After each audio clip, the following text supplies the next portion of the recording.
Yeah, all right. So the lady, y'all know about the whistleblower shit. Mm-hmm.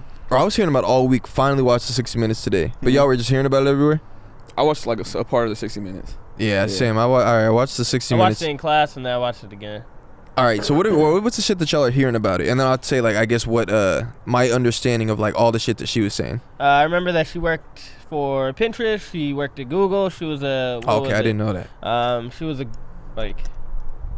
She's a type of engineer. I forgot what type of engineer exactly.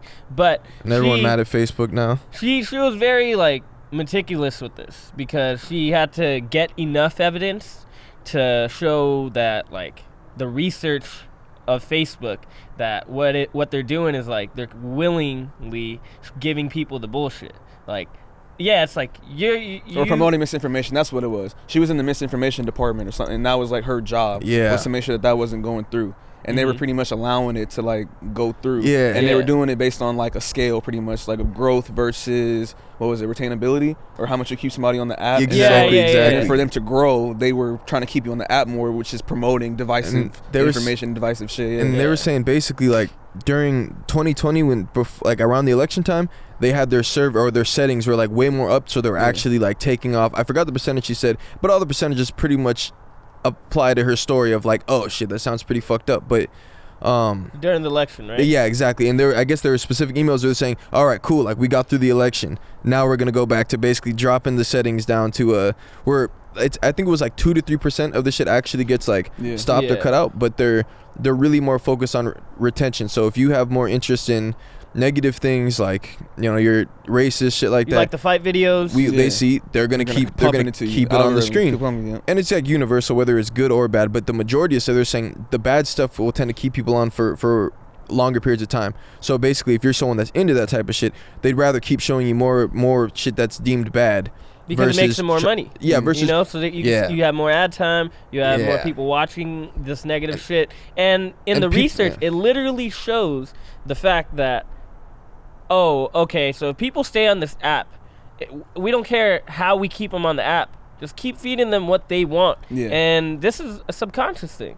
You know, like at first in my head, I was like, I kind of love the algorithm because you get to curate what you want to watch. Yeah. But if it's hateful shit, if you on some, for the mass, most people are like, look at the news. People have been watching the news for like hundreds of years, right? And now it's like, now you have the news right on your phone.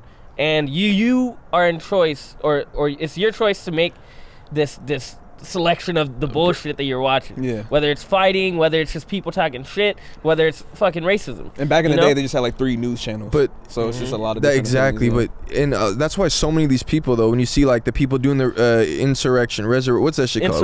Insurrection. Yeah. When you see people doing that, like a lot of these people that have these views, and we hear them, we're like, how the fuck they really? You see the people at the Trump rallies, like, how do these people really believe that shit? But it's because their frame of reference is all the shit that they see on their feed, and they're just feeding them more shit that's gonna keep them more engaged. And Facebook and Instagram is basically it's the same thing. It's we could use them interchangeably because the same things have been done. But one thing she said about Instagram specifically is that it's actually like the worst, like in terms of like how it disseminates that info. But it also, there were statistics she was showing in teenage girls that it either like 1 in 13 is having thoughts of depression based on the app type thing. And I might be fudging, but the numbers are accurate, but as they pertain, whatever. But it was something about depression. It was something about the eating disorders. Rates. They're much more likely to have it. Basically makes it worse when they have eating disorders and stuff like that. The type of stuff that they're shown, those type of people, they tend to, because of their depression, they gravitate to the app even more. They're even more on they're trying to find a fix, and that's that dopamine hit. Yeah. From just looking and scrolling that shit, trying to look at new stuff, and then you're depressed. And their solution was that they were gonna make an Instagram for kids.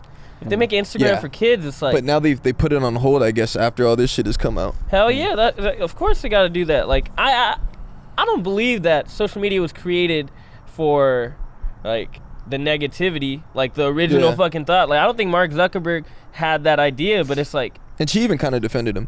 She did. I don't think he had that idea of, like... Because when you watch The Social Network, he's like, yo, I just want to make this space for everybody to, like, get the shit off. That's or whatever. Problem. Everybody. When it got too big and it had so much control and so much power that even political figures are getting onto, and now you got all this money into your app, who are you gonna be listening to? You gonna listen to your own conscience, or you gonna just listen to the bullshit, or are you gonna listen to the money and the greed and that's really what it comes down to. You know, the government owns Facebook. Exactly. You know, it's like they got them by the balls. You know. But I could still like. I feel like from a corporation point of view, and her defense for him was like, I have a lot of empathy for him because I don't think that he has any malicious intent or that he has the mindset to try to spread more negative type things, but he's left people in charge who are focused just on numbers and just on what they're bringing back.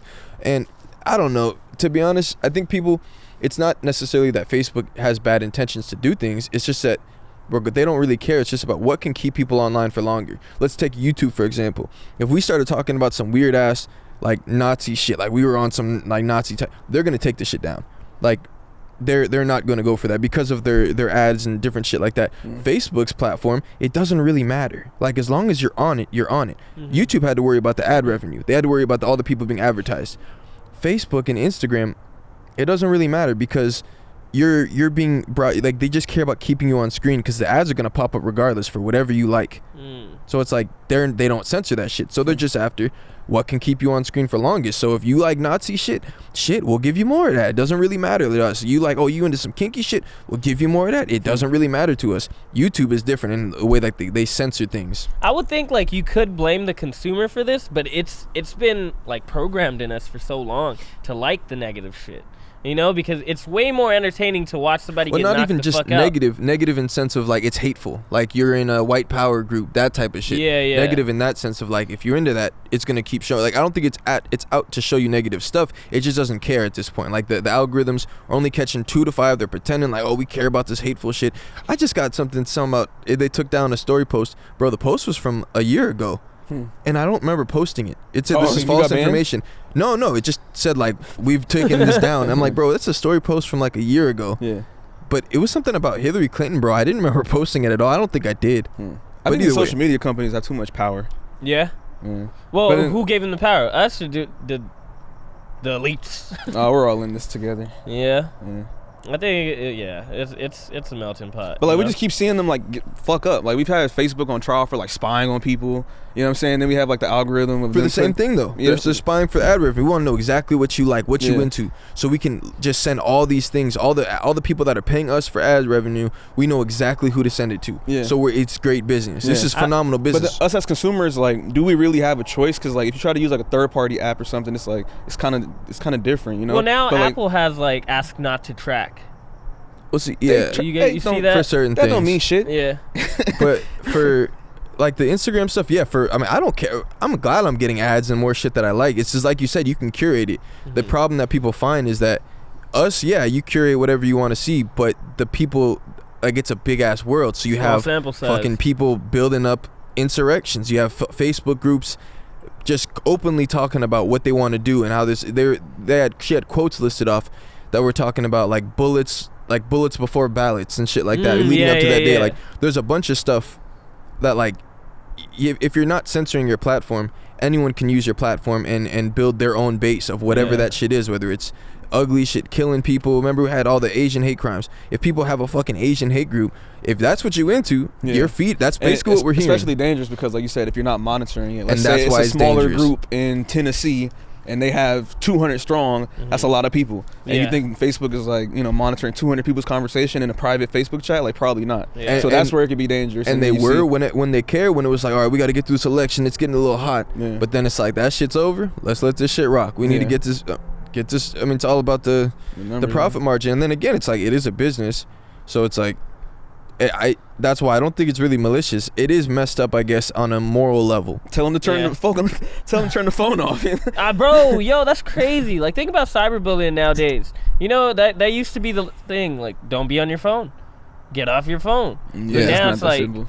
But that's why it's not even about like you as a person. If you were having the issue with it, it's that people that are gonna have a great time on this app. You might be a white supremacist and all your feed is fucking propagating more news, more propaganda, more shit about like, oh, blacks do this or bad. Like that's why these people are so brainwashed, because they love the app. They're having a great time. They're just seeing all this. Their frame of reference is all the shit that they like, and they agree so with believe that shit. Trump is doing that. Science too, like the psychology of it, like especially like when you get a notification.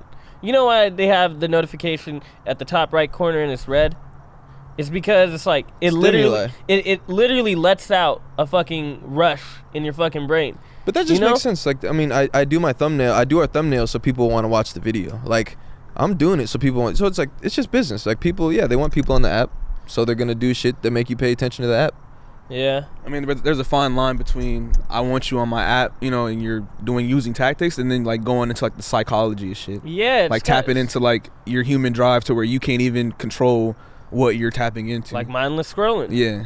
Like that's where it gets kind of. What was that show that was on Netflix? It was the Social Network, which is the same dilemma that they were talking about. But it's like because they have scientists and doctors on one side researching what you're gonna click on and tap on, and you're just a consumer thinking you're looking at like your favorite TV show or your favorite YouTuber. But then there's all this shit you got to fight through mentally. Where it's like it's not natural to our stimuli. It's not natural to like our system as like humans to just do that. You know, bro. I be fucking going on the phone for a calculator.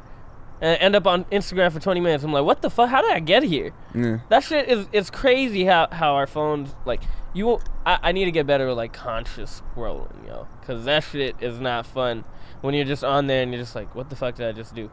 But I don't know if you could blame the app. It's like when I drive by Wendy's, that shit's supposed to smell good. Like, if you, like... We live in this world. I get your point. It's just on you. Like, because, like, yeah, it's fucked up how kids... I have this conversation with my mom. Like, kids are going to be so brainwashed by this apps and shit like that. But, like, so someone needs to be educating them because the apps aren't going away. And businesses are going to function like businesses. We want you to be attracted. We're going to put up commercials, make this shit look amazing. Like, everyone's trying to just garner more business. And if you're an entrepreneur, you're going to be doing the exact same shit one way or another. You're going to be doing shit to try to get people a business. I took pictures of the car. Yeah, I'm fucking editing them, making them look fucking beautiful, enticing. Fucking the red just jumps off. It's like business is always gonna be business, but like kids got to get educated. Yeah. But we have enough consciousness to know, so it's like nothing really forces you to be on the phone forever. Like it's a conscious decision. It's not like it's a drug. Like you're drugged. It is a drug though. But isn't it wrong that like you know that you're fooling the masses? Even if it's just business from a moral standpoint, that shit is really fucked up. Like you know that not everybody is conscious, so you're gonna attack their subconscious. You know what I mean? Nah. You're saying it from the point of like. Well, if they're ignorant, I can get off of my shit. You know, like, if you become enslaved by the thing, then it's like, yeah, it's like porn. Like, we should say the same shit about porn, man. They want you to keep watching it. It's just gonna be here in life, so it's like we gotta just figure out how to navigate. People gotta become like more educated on the shit, but it's just gonna be here, bro. And it is like an evil, but there's just a lot of evils. Yeah. All right, where we at with it?